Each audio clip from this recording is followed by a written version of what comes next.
नवरा बायको पाहुण्यांच्या घरी जात असताना बायकोसारखं नवऱ्याला म्हणत असते, तिथे गेल्यावर गप्प बसायचं, तोंड अजिबात उघडायचं नाही.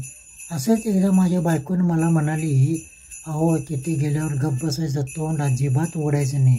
माझ्यासारखं निर्लज्ज मी म्हणलं तोंड उघडलं नाही तर त्याने दिलेलं कांदपोळ मी कसं खाऊ.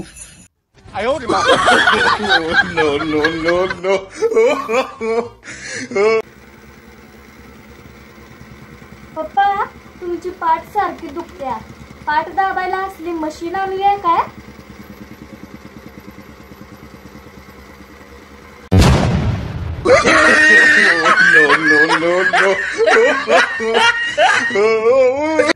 बायका इतक्या बिझी असतात की सकाळी उठल्यापासून रात्री झोपेपर्यंत एक काम झालं की दुसरं काम झालं की तिसरं काम, ह्यातून सवड काढून दुसऱ्याच्या घरात जाऊन एक ठिणगी टाकून येतात.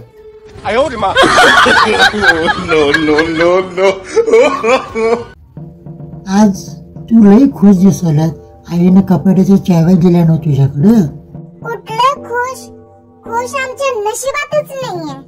काय झालं का? आणि ज्या कपाटाची चावी तुमच्या आईनं मला दिल्या का नाही, त्या रूमची चावी मात्र स्वतःकडे ठेवून घेतल्या तुमच्या आईनं.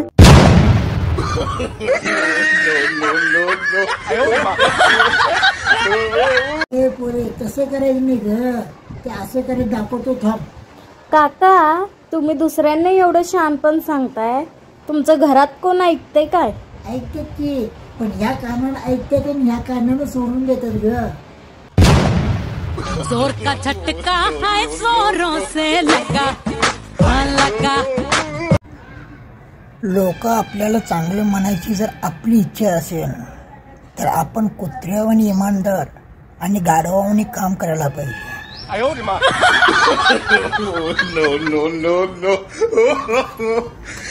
लहानपणी दूरदर्शनच्या सह्याद्री वाहिनीवर शेतीविषयक आपली माती आपली माणसं हा कार्यक्रम असायचा.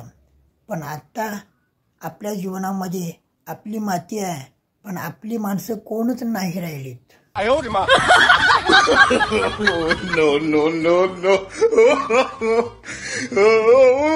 बायको दिवसभर किती पण भांडली तर रात्री बीपीच्या गोळीची आठवण करून देते.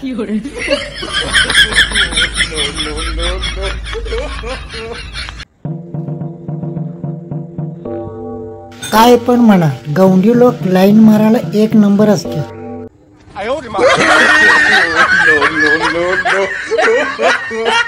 No.